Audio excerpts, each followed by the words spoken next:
There are mysteries to solve. Did you just value 1% of your business as a hazelnut chocolate? Yeah, he did. As the dragons raise their inquiries I'm a detective, and I'm going to ask you some detective questions. and find everything is not as it seems. Do you think you're in the line of duty all of a sudden? This is Dragon's Den. But with the stakes riding high, One of you's going to be terminated. This is going to be like torture, isn't it? will any of these entrepreneurs Hello. be able to sniff out a deal? Come on this way. Tuka's about to make you an offer. Am I? Virtual fist palm. Or will they strike out If you can't go yes at the end of this deal, there's no point doing it. and face the consequences? That was stressful. I'd be actually bloody terrified to whoever you two.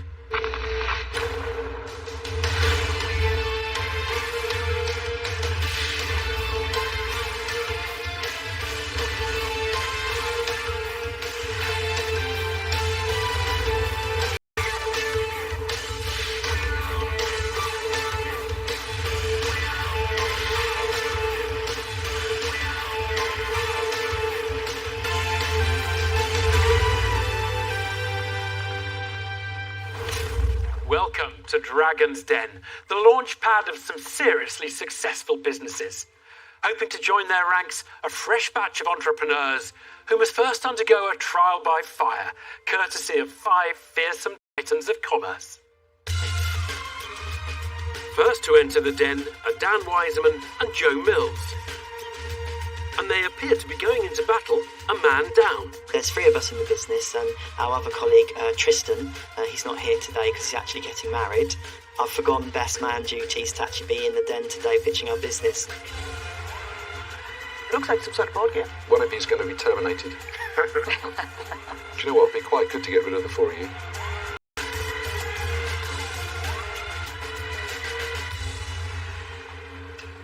Hello, Dragons. My name's Dan. And I'm Joe.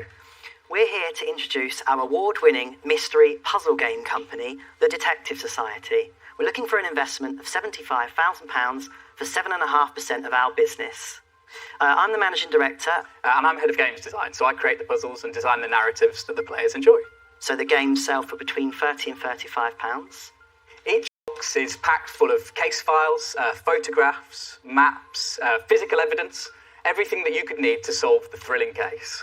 And we combine these physical components with a range of online digital elements. For example, players will have to use fictional company websites and detective tools that we've created, such as criminal databases. We want to create a fully immersive world for the player. We want them to feel like a real-life detective. So we have a demonstration for you today that we'll be working through. I actually think that's a call for one of you dragons. If one of you would like to answer me, go ahead. That'll be my mother. Hello, dragons. Locked inside that chest, there is a precious message. Your goal is to open it. Play at home, immersive, mystery puzzle games is the offering from Dan Wiseman and Joe Mills. Okay, so now I need help. The order in which we joined the program. Yes. Okay, starting from Peter Jones is first, then it's me, then it's Tuka. Okay. It's Sarah. Because I'm not the newbie anymore. Ooh. They're willing to hand over 7.5% of their business. So you'll need to text that number that you revealed with the code word. Got a text message back. It says the code to open the chest is 591. There we go. Come on, we're dying to Can't see wait, what's I in. can't wait. In return, the entrepreneurs are asking for £75,000. Thank you for listening to our pitch. We will now be happy to take your questions. There you go. Sarah Davies has a track record of investing in virtual escape room ideas. The purple box has a bit of everything from our range, and the blue box is an actual product. That's episode 1. And she's first to look for clues that this concept could also be a breakout business. Guys, I think it seems great. Just get this right. You're the business brains. Yes. You're the gaming brains. Yes, and there's actually a third member who's not here today. He's actually getting married. Oh. He's head of narrative. And can I just ask, what's your ownership structure in the business at the moment? Third. Excellent. So, $1 million question. How many millions of dollars have you sold? So our first year accounts only represented 6 months of trading, and that was turnover 167,000, gross profit 68,000, and net profit 28,000. So our projections for this first coming year is turnover 500,000, gross profit 200,000, net profit 66,000, somewhere around that mark. So you are halfway through the year, you're a good way through that sales target. Absolutely. Oh, that's quite impressive. Dan, Joe. Hi. I'm a detective, Yeah. and I'm going to ask you some detective questions. Okay. Right. Yeah. So you're actually turning over a couple of $100,000, and you've come into the den trying to pull a wool over a detective's eyes, and now you'll have £1 million. Isn't that a bit wishful thinking? Well, I think we're looking ahead really at the opportunities that we've got. Globally, board games are predicted to be $12 billion by 2023. Escape rooms, for example, in the US is a $466 million market, and we cross aspects of all these different things. We just need a bit of help to get to that stage. You want me to invest in you on a future valuation, not on today's valuation, on a hope factor. Sure. We'd be willing to hear an offer, Tika. The entrepreneurs give a cheeky riposte to Detective Suleiman's opening line of questioning. Peter Jones is no stranger to investing in game ideas. Has the sample of this one he's been handed also got Dan and Joe pass go? I think what you've put together is exceptional. Great. I think the quality is incredible. Even that sort of identity badges that you've done. Yeah. We'd probably pay £15 for these for my offices. Oh. And that's just one part of the pack. Yeah, I wasn't that impressed. I thought, because as the piece of card here says, Yeah. this is a sample of many of the things that come in many of the boxes. Yeah, the purple box is a sample of some of the things that go across. Oh, that's of everything you do. Okay, so I should open the other box, really. Yeah. So if I was to, look at maybe this box and Yeah. take this one as the standard box, right? Yeah. Well, I'm opening this and it's got a couple of pieces of paper in it and a padlock, and that's 30 quid. But you're missing the point, because we're not buying what's in the box. Yeah. We're buying what's in his head. How do we know the value of what's in his head, though? Well, that's the whole thing that we've got to ascertain. Can I just comment on that? So we compare ourselves. If you were to take a group of friends to a physical escape game, you might pay £30 each. So if 4 of you, £120. We would compare ourselves to getting a similar experience. In fact, we're probably 30 minutes longer than the average. So it's not just what's in the box. There's also all these online elements. You would compare yourself in that little postage box From an to an experience. escape rooms experience, Absolutely, yeah. where you have multiple rooms and there's huge sets and crazy props. You open, sometimes the wall will fly up. Yeah. Amazing, real world experience. Sure. You would compare that in value to getting a box in the post with several pieces of paper. Well, I'm saying we don't cost as much as doing that with a group But you of friends. think they're comparable? In terms of the value for money, yes, I do. Stephen Bartlett suggests he believes that punters might not be getting enough bang for their buck with the detective duo's box. But it seems Peter Jones is wondering about Dan and Joe's end game for this game offering. I always like to try and work out how I can get out before I get in. Yeah. So where's the exit for this business and where's the return on investment? Yeah, so we'd hope to be turning over about 5 million in year 3, with roughly a 2 million gross profit, 600,000 net profit. And the exit piece? So maybe in 5 years we'd be looking for an exit. We can see it being sold to a bigger company like Hasbro. Guys, the problem is, you come along and tell me that this is a 5-year project. I'm 67 years old, and I've given myself 3-year targets. So as a detective, I've done my investigation. Do you think you're in the line of duty or something all of a sudden? Can This I is just Dragon's finish? Den. Anyway, I wish you all the best, but I'm not going to invest. I'm out. Thank you. Thank you. Tuka Suleiman thinks the pair's plans are too long-term and it's case closed for an investment from him. And it appears that Stephen Bartlett is still feeling a little flat about the clue-finding concept. Dan, Joe, this might be because of the digital generation that I'm part of, but this feels like a bit of a step back, where you're sending an experience in the post, which isn't as sort of immersive and engaging to the generation that I represent as I think it could be. Had you come in here and told me that this was a virtual reality game, then I would have been super interested. But for me, this is a step back. So for that reason, I'm going to say that I'm out. Okay, thank you. I do think that you've come up with an interesting concept. But as a business, I'm really concerned about your thoughts and processes. Because I don't think you'll do it. So for that reason, I'm going to say sadly that I'm out. You're really good. I think without you, I don't think that this to me is a slam dunk. You know, because it is about the games you come up with, and it is about your ability to pick up on whatever is the latest theme. I think you have got something here. So I'm going to make you an offer. This is going to rely entirely on Sarah, because I'm going to offer you half of the money. And I want 12.5% of the business. Deborah Meaden throws the duo a partial lifeline, but her offer depends on game-loving Sarah Davies matching it. Will she be prepared to roll the dice and offer half the money for half the deal? I really like the business. I really like both of you. So I would be willing to match that offer on the table. However, 2 dragons is quite often not better than 1, because that's 2 of us to keep happy. Right. So I will also offer you all of the money, 75 grand, Okay. for 25% of the business. Thank you. Appreciate that. Thanks. I think you need to talk to the wall and think about what is it you want and need from a dragon. Okay. Can we have a moment? Thank you. Sarah Davies makes a strong statement of intent by suggesting she might be all the duo need to springboard their setup. But she is also prepared to share a deal and the £75,000 with Deborah Meaden. I'd be actually bloody terrified to work with you two. I mean, I think Bruce together would be fantastic, but Yeah. I'll leave it to you. But both offers would mean handing over way more of the company than the 7.5% that the entrepreneurs want to give away. Really appreciate both your offers. That's really kind. Can I ask the yous to believe that you'd be a good fit together, working together? Oh, yeah. I am very happy to work together. We offer very, very different skills and we work in very different ways. Yeah.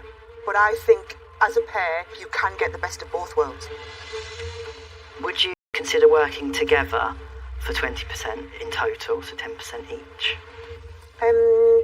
I think the right setup is that dragons are a quarter, you 3 are a quarter each. We're all sitting on, Sure. on an equal footing. Okay. I would agree.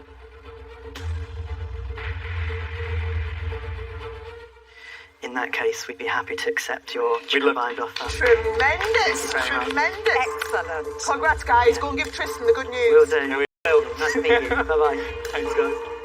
Dan and Joe have solved the mystery of the missing investment. They leave the den with the £75,000 they came for, That was stressful. You were so good. and 2 delighted dragons joining their journey. Virtual fist pump. Well, we've got to make sure we don't call Tristan during the middle of his wedding ceremony. But yeah, I think we'll just tell him the good news. Yeah. We've got Deborah and Sarah. Yeah.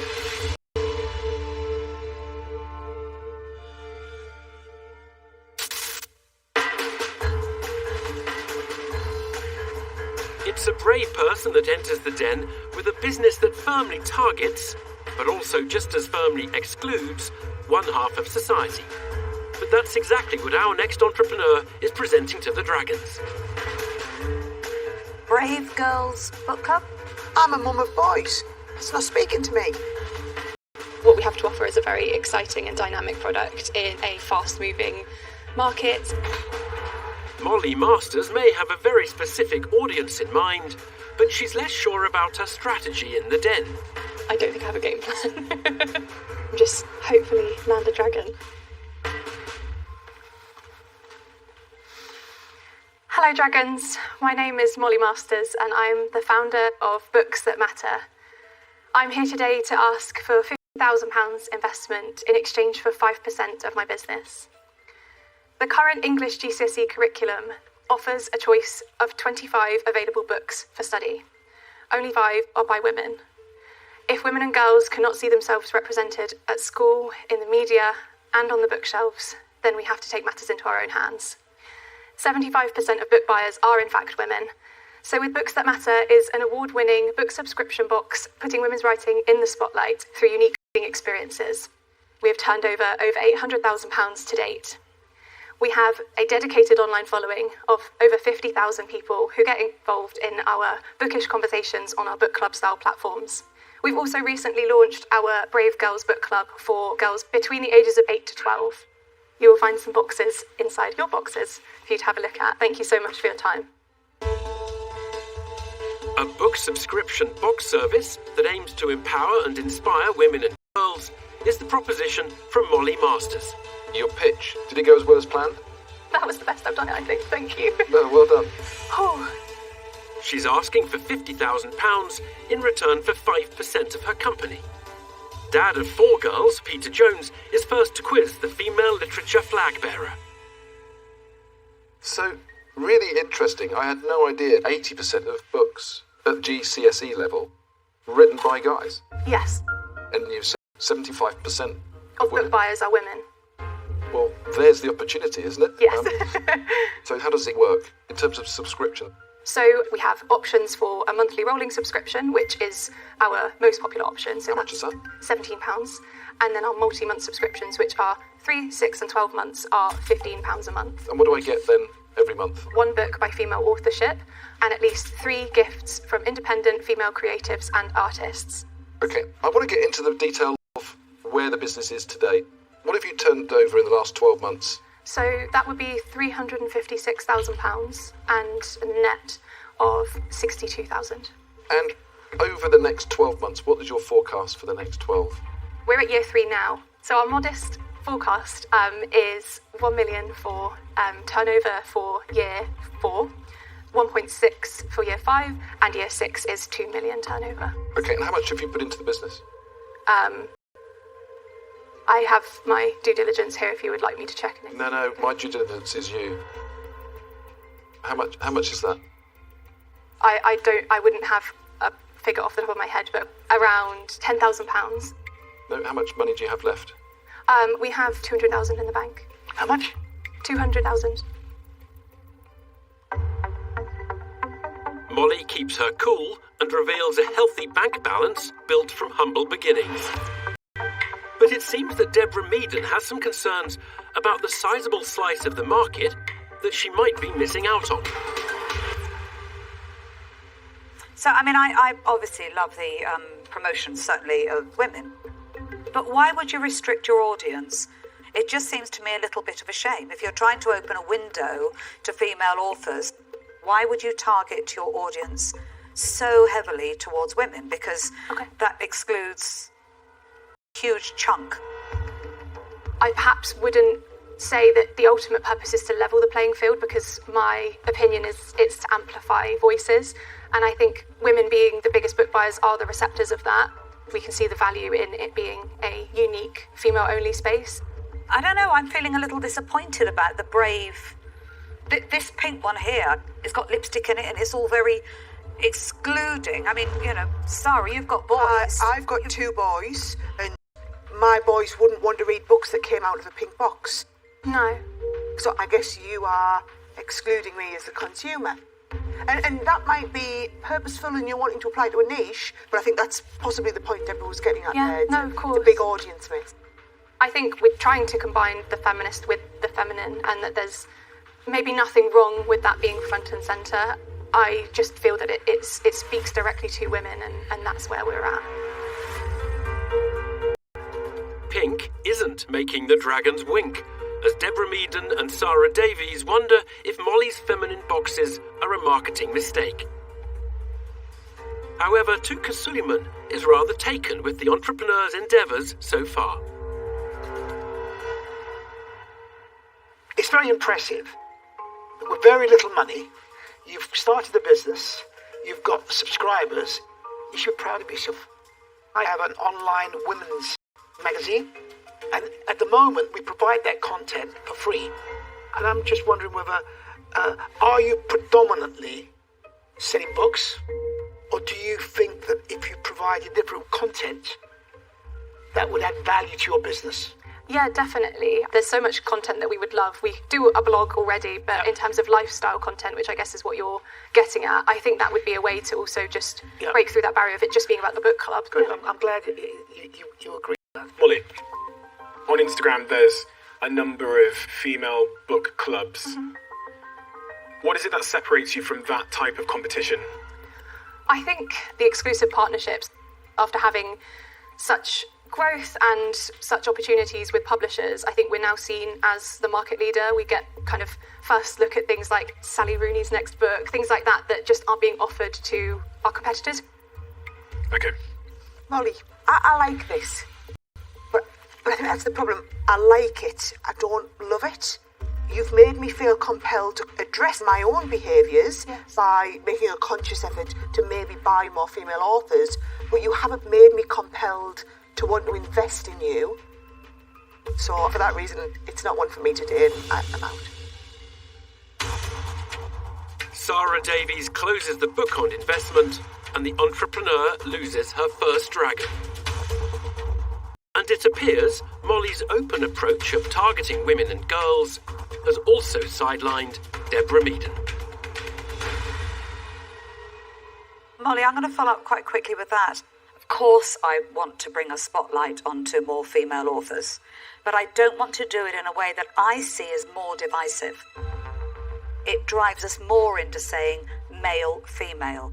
So I'm afraid, Molly, for that reason, the good news is it's not because you haven't got a good business, but it's because I can't buy into the ethos of it. I won't be investing, so I'm out. Thank you. Molly, I don't agree. I just love what you've done, and I can clearly see that you're on a cusp of a movement here that ultimately could have a paradigm shift. I'm contemplating it because Tuka's about to make you an offer. Am I?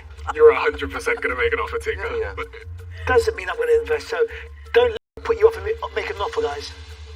It's actually quite a tough one. There's lots of things I think that you can do with this. But even if you end up hitting your million and your 1.6, which is a massive challenge, that still would mean even if I had 20-25% of the business, I'm kind of bordering on just getting my money back over 3 years, and that's the risk factor. So I'm going to politely decline and say I'm out. Peter Jones mulls over an offer, but decides the rewards don't outweigh the risk and becomes the third dragon to depart. Tuka Suleiman has already sounded out a possible way to boost Molly's business. Will he offer some financial support and sound out a deal? I'm contemplating how I can add value. You've got a business that makes money. At 5%, really, the problem is I'm not going to get my money back that easily. But I'm going to make you an offer. I'll give you the whole 50,000, but I want 30%. But I'll also let Stephen share, if he wants to share with me, for 15%. Thank you so much. I think what you've done is phenomenally impressive. I just love when I meet entrepreneurs that have a real sense of mission behind their work. I think your branding is amazing. I understand your business. I know the space. However, I don't think that for the effort that I'd have to put in, I could possibly make a return that would make that worthwhile. And so I thank Tuka for the invitation, but unfortunately I'm going to say I'm out.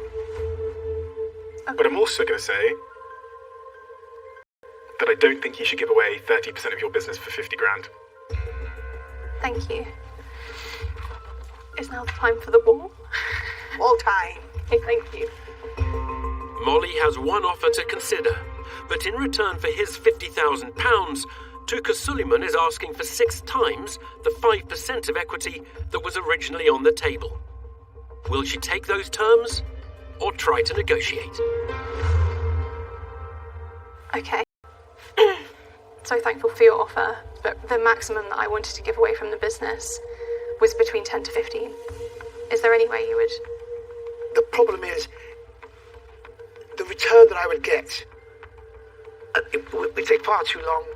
I would say I would have to stick to where I am. Then I would have to say that I'll have to decline. In that case, I would take the knock on the chin like a gentleman.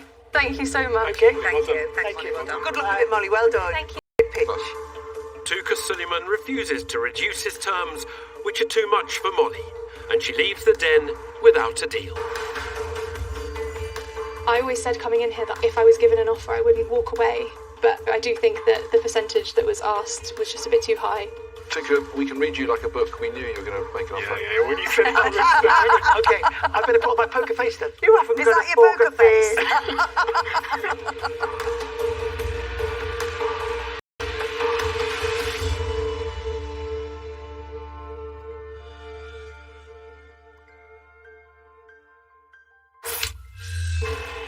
Oh, here we go. When Kevin Marshall entered the den, Come on, this way.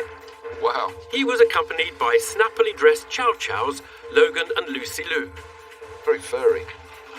Kevin was hoping for hundreds and thousands of pounds from the Dragons for his inflatable collars for convalescing canines with a distinctive donut design. If you're a dog owner, you may have experienced the dreaded cone of shame.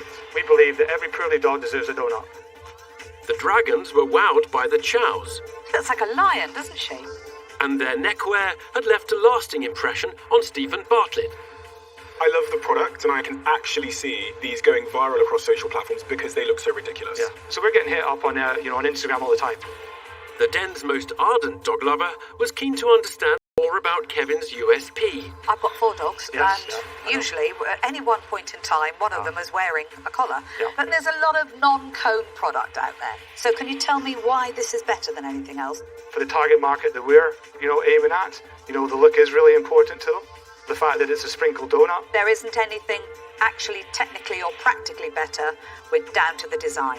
So I was exactly. Yeah. Okay. So what's stopping somebody else taking this and just thinking, we'll just put some heart sprinkles on the top? You could do sort of any sort of design really that you want, but they haven't been doing that so far. Now, why do you think that is? I actually don't know. I don't believe there's enough demand in the marketplace. I wish you all the best, but I'm out. All right. Peter Jones swiftly followed, but he couldn't resist a parting pun. But as a business to invest in, my return is going to be very poor. Because of that, I'm out. Thank you. Thank you. Kevin departed without any dough, which gave Stephen Bartlett a moment to prepare to give Peter Jones a run for his money with the pooch-related puns. I think Amazon are going to have him on a lead.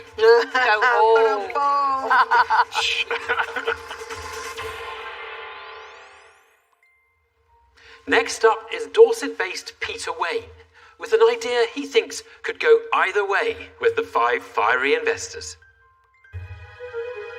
I don't think the Dragons have seen anything like this before. They're going to either get it or not get it. The best thing that can happen is they all want to make an offer. I guess we'll find out soon enough. Hello, Dragons. My name's Peter Wayne, and I'm the founder of Ocoform. I'm here today to ask for £70,000 for 15% of my business. I've spent many years working within the commercial office interior market, and during this time, I noticed something called the thermostat war. This is where individuals in an office are either too hot or too cold and argue over the temperature. That's why I came up with the Ocoform heated desk. Our desks produce a radiant heat that comes out from underneath the desk, heating the user's legs, their torso, body, as well as the wrists and fingers. We've developed a home working desk as well as a commercial desk, and the reason we are looking for investment is we want to launch this, go big and get the name out there and become synonymous with what we're doing in the office space. So I'd like to welcome any questions, and also please feel free to come and touch one of my desks. Self-heating desks for both business and home use is the brainchild of Peter Wayne.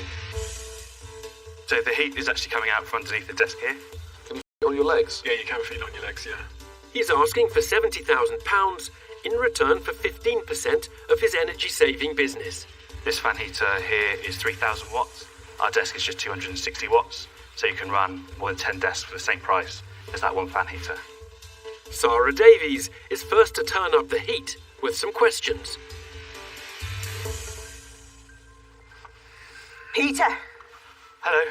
I love it when people solve a real, genuine problem. Brilliant. I mean, I'm just thinking about me. When I've been working at home this last year, I am that person, puts the heater on, too hot, turns it off, too cold, turns it on, and I'm on, off all day. Yeah. So I totally get the need for it. Where are you at in your journey at the moment?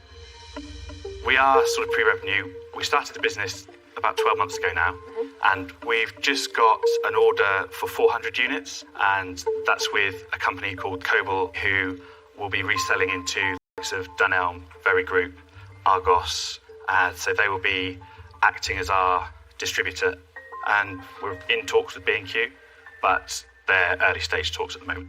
Okay, so what does that retail at? That would retail at 349. And what do you sell it to wholesale for? Wholesale is 139. And what's it costing you to make? 101. I would have expected slightly higher margins. Yeah, office furniture industry, there's not loads of margin to make in desks. But I've no doubt we can get this for less than £101. And this is where I am open to help. The entrepreneur reaches out for some Dragon assistance to improve his meagre margins. But first, Peter Jones wants to know more about the heated desk head honcho. How did you come up with this, Peter? What do you do? What's your background? What's your living? So I worked in office furniture for a number of years with my dad's company from the age of 18 for about 8 years, and then I went back to work for him in 2015. Okay. He became ill, and I said I'd go back and help him until he got better, but he didn't. Oh, I'm sorry. Sorry. Worked from home, sort of family guy, really didn't ever want to make it anything big, but when he was ill, I came in and said, let's go for it. Obviously, family need money and things like that, so 2017, I turned over 860,000. He died in January when I was 8 years. So this is what I sort of focused on, and I had lots of people interested in it and said, go and try it. And that's where you started. And have you still got the business that you took over? Yeah, but I'm ready to step away from that now. Okay. I'm sorry to hear about your father. Thank you. An emotional interchange as Peter reveals a personal loss, along with a newfound focus on his furniture concept. Tuka Suleiman now wants to establish where he's got to on his journey to making this business a success. Peter, have you delivered any of these to this distributor? Not yet, no. So the question is, the product's not proven, the distributor's not delivered it to any retail, so you've got no knowledge that they can sell it, they can't sell it. Risk. Now, can you convince me that you've sold so many on your website and there is maybe a light of hope there, direct to consumer? We haven't sold many on the website. We've sold less than 20 on the website. 20. Peter, you spoke a lot about the importance of building a brand, right? Building that direct-to-consumer business, and you said with the money from the investment today, if you were to be successful, you want to go big and get the name out there. So, with the money, we do want to look. I need help in terms of marketing, definitely.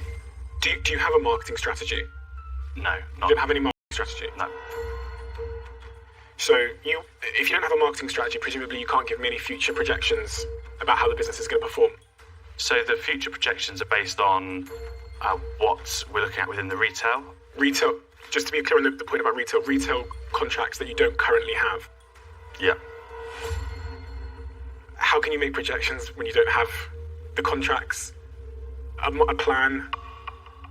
We do have a relatively detailed business plan. Let's do the projections then. So what are the projections for years 1, 2, and 3 going forward? Okay, so year one projection is 1.7 million. Year 1? Year one. Year 2 would be at 3.5 million. And then year 3, we would look at a £5.7 million turnover. Big numbers. How do you get to 5.7 million revenue in 3 years without a marketing plan and without any retail contracts at all? So, in terms of the retail, we've got the contacts in terms of COBOL and the other organisation.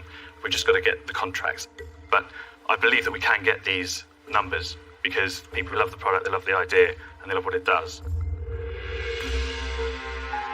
Peter fights for his future in the den after holding his hands up and admitting not having a master plan when it comes to his marketing. And now Sarah Davies is keen to see if there's any competition in the hot desk sector. Is this a unique concept idea? Do you have any intellectual property on it? No, we can't get patents on it because of prior art, so someone has tried it. There was a company in Germany in 2015 that tried it, and then there's another company in the UK, and it retails at £2,500. My worry is now, any Tom, Dick and Harry can come along and do this. Or copy. Yeah. I'm sure in 12 months' time, I wouldn't be surprised if we do get people. So you're expecting there to be imitation in the marketplace within 12 months? I expect that someone would copy when it takes off. But someone's thought of it before and not made it successful. So it leaves me thinking, is there actually a market for the product? The market is massive. It's not just... But if the market was massive, I can't understand why people aren't in there doing it. I'm not convinced that this is going to work as a business, because I think if it did, it would be already. So I definitely won't be investing today, so I'm out. Sarah Davies can't see a future for the furniture venture and becomes the first dragon to hot-foot it away from the discussion. Does Peter Jones see an investment opportunity in the desk proposition? Peter, I think it's really clever. Then I go to the phase of where's your protection across the business? You were very honest, you haven't got any protection. Then you go to the place of, okay, well, where's the margin now? But you haven't got a margin play here. And as you increase sales, you might expect that your margin potentially will increase, but I'm not so sure it will. So you've got a really neat idea. You clearly have come up with a great concept, but it's not something I'm going to invest in today, and sadly, I'm out. Peter, I feel like it's a great idea, but there are a lot of barriers. The desk for at home, I can't imagine the sort of compelling reason why you'd buy that. And when you go into the commercial environment, I still don't think that overcomes thermostat wars, because I still think people are going to think I'm too hot or I'm too cold, even if my desk is on. So I want to love it, but I'm not convinced. So I'm afraid I won't be investing. I do wish you all the luck, though, but I'm out.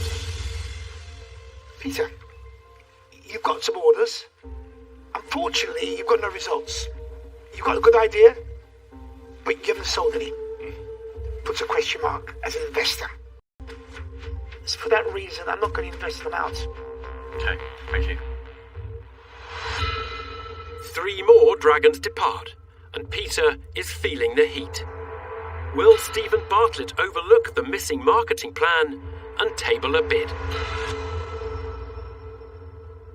Peter, I got to try the product, and I sat in it. I thought, oh, this is cool, right? But then when you think about the sort of economics of a customer that's going to be buying this, cool isn't enough.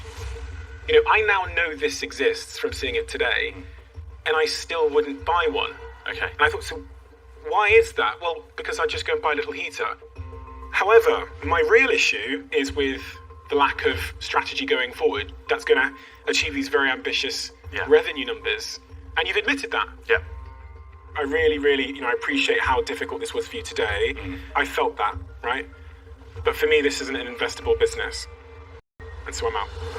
No problem. Thank you very much. Thanks, Peter. Thank you. 5 no's, and Peter's proposal tanks in the den. He departs with neither cash nor a dragon partner. I'm obviously disappointed in how it went, because I genuinely thought we were going to get some investment.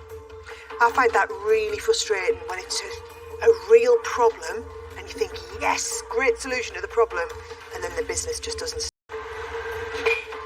I don't think there's anything I could have done differently. Yeah, it just wasn't meant to be this time.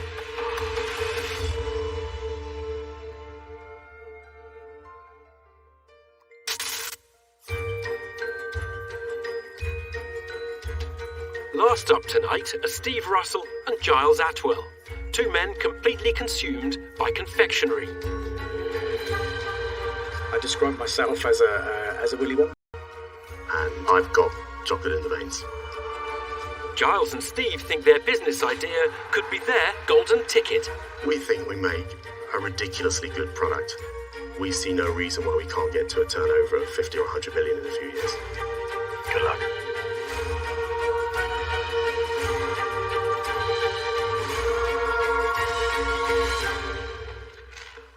Hi there, Dragons. I'm Steve Russell. And I'm Giles Atwell, and we are the Fresh Chocolatiers. We're here today to ask for £90,000 in exchange for 9% of our business. We have over 30 years between us working on world-famous chocolate brands, and I have a 100-year family history in chocolate.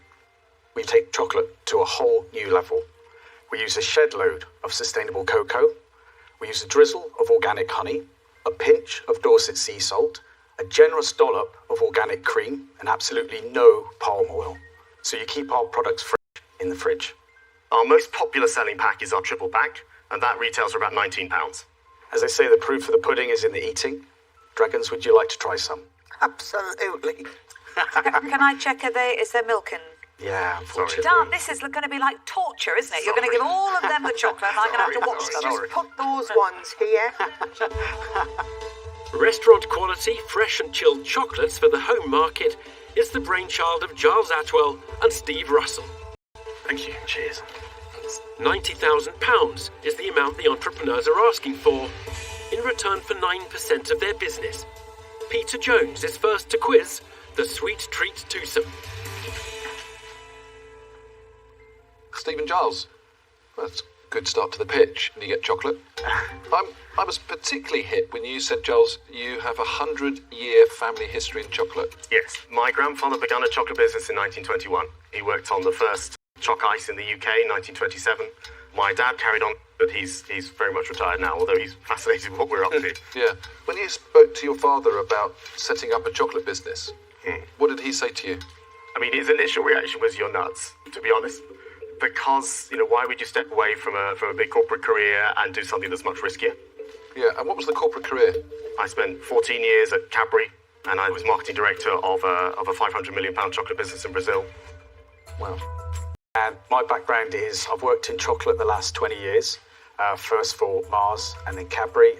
So I developed dark milk and the Green and Blex Velvet Edition. The last corporate job I did, we took the business from 50 to 100 million. And I think we back ourselves to be able to hit those numbers and more. I'm actually deeply concerned because I've been trying to stay on top of my fitness, and with this sat next to me, there's a chance that all of my fitness goals are going to go to on a high horse because this is delicious, absolutely delicious. Their chocolates are hitting the spot, and Giles and Steve's heavyweight CVs have also gone down well. The entrepreneurs have made a good first impression. But Tuka Suleiman wants to move on from the niceties and start talking numbers. So, for the next 12 months, your turnover, how does that look? Our first full year target is £105,000. So, modest. Yeah, I don't want to chase a target, I want to chase business, and I want to get it right for the consumer. Okay, so 105,000, your gross profit would be? £39,000. Right, and the second year? Second year target is £390,000. Your projections that you've given me. Yeah. If you had a little corner shop selling chocolates, you'd take more money. If you took your chocolates and did a pop-up somewhere prominent, you'd probably take £1,000 a day, right?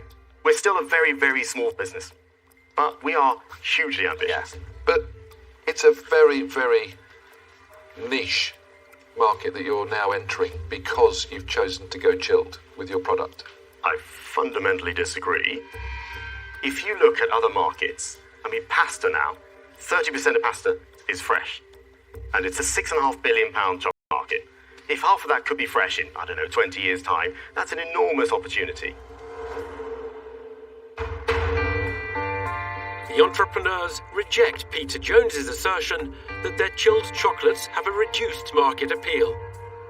And it appears a combination of his taste buds and the pair's track record has spurred Stephen Bartlett to make a decision. I love the product and it tastes amazing. I think you've done a really good job with the brand as well. Your background is incredibly impressive, and your passion for chocolate can't be replicated or imitated. I'm going to make you an offer. However, I'm not going to offer you all the money. Because I do want to work with dragons on this business, because this is a multifaceted challenge, and every dragon brings something else to the table. So I'll offer you 45,000, half the money, for 15%, or I'm willing to split it any number of ways with my fellow dragons here. Thank you. Thank you. Stephen Bartlett thinks the chocolate proposition could be a sweet investment and makes a move. However, any deal requires another dragon to match his terms. But first, Sarah Davies has a confectionery confession that she'd like to make. Guys, I don't know if you know, but I'm actually quite an expert in this field. Oh, that's right. Yep, almost on a Steve level. Ooh. I have always handmade all of my own chocolates. Wow, I didn't know and that. I have honed that over the course of 10 years, and I have never tasted a chocolate as good as my own until just then. Honestly, outstanding. So I would also be willing to offer you half the money for 15% of the business. Okay, thank you. Okay. You've got a good product. That, to me, is the most important thing.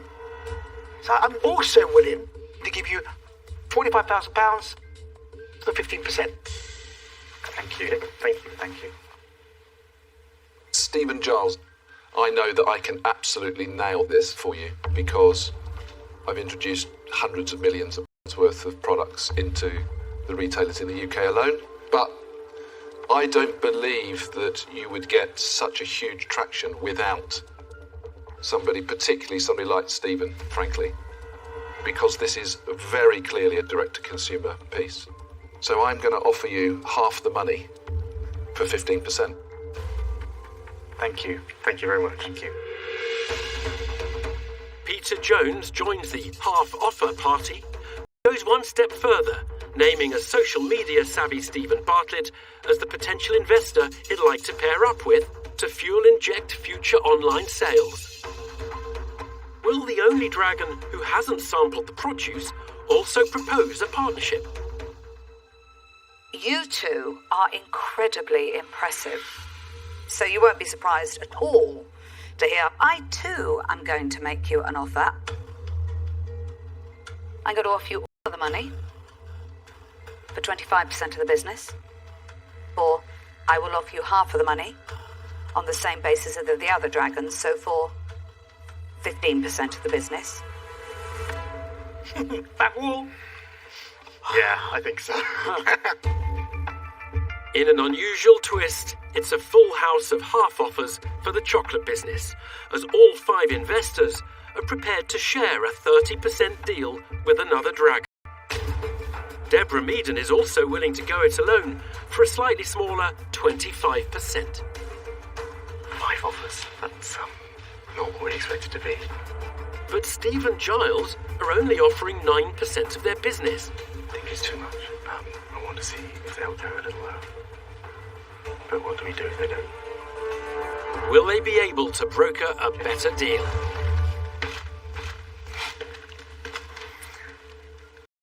We're blown away by having 5 offers, and we would love to work with dragons to make this happen. The but from us is it's way too much of our business. What we put in as a percent is where we would like to be, and we're therefore a long, long way apart. We won't give up a big chunk of our business. I would personally be willing to drop to 10% for my half of the money, 45,000. I don't know if there's any. Yes, I'd be prepared to do that. I would also be willing to do that. So I will also go for 10%, 45,000. I would love to have a lifetime's free supply of those chocolates. So as long as that was thrown in with the deal, Obviously. you could count me in. There's a psychological point about 20. We have our new hazelnut and our orange in the fridge. If we give you a taste of our new products, can we get a % off? Oh, he knows right how to go for me, doesn't he? Giles, did you just value 1% of your business as a hazelnut chocolate? Yeah, He did, yeah. yeah, I did. And 1% orange. As an orange. That was that's what I'd like to do. Giles, Steve, do you know what? I'm actually going to withdraw.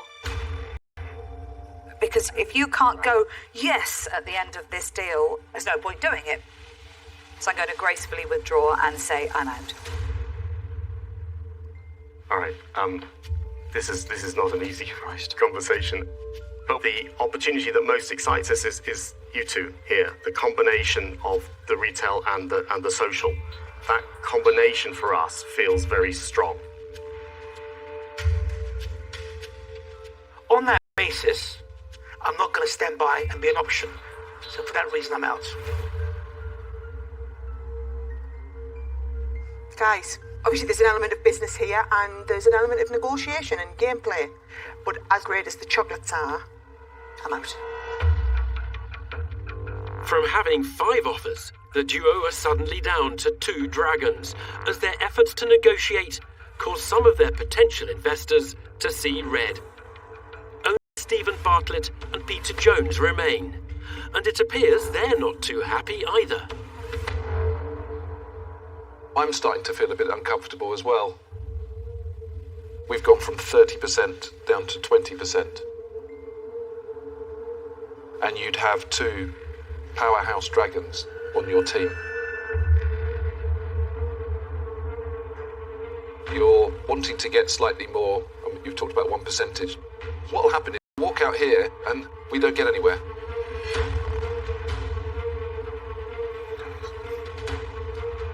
All right. We'll go with 20%, and we'd love to work with you, Peter, and you, Stephen. Yes. That's the yes we want. I'll be a customer. Thanks very much, guys. Thank you. Thank you. Yes, Well done. After going down a very rocky road, the chance-taking chocolatiers finally chalk up a deal. They leave the den with the £90,000 they were seeking, and 2 sweet-toothed dragons very much on board with their business. We never expected that. We never dreamt of that. I do feel very much like a real-life Willy Wonka, yeah. They've made me feel that today.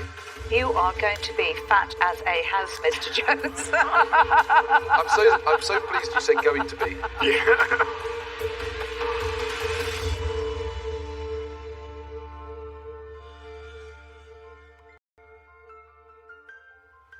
Negotiating with dragons is never an easy business. Giles and Steve ended up giving away more of their chocolate company than they wanted to, but they do walk away with the dragon partnership of their dreams. And with a game also winning investment and an offer in a books business turned down, it's been another night of deals and drama in the den. Next time, 5, 6, 7, 8. There's no business like show business. I don't like the product. I don't like the business. Oh, blimey. That was a big piece of information you missed out. Sorry to give you such a hard time. You must have come in here expecting that. Oh, no. That is phenomenal entrepreneurship. I love that. Wilma!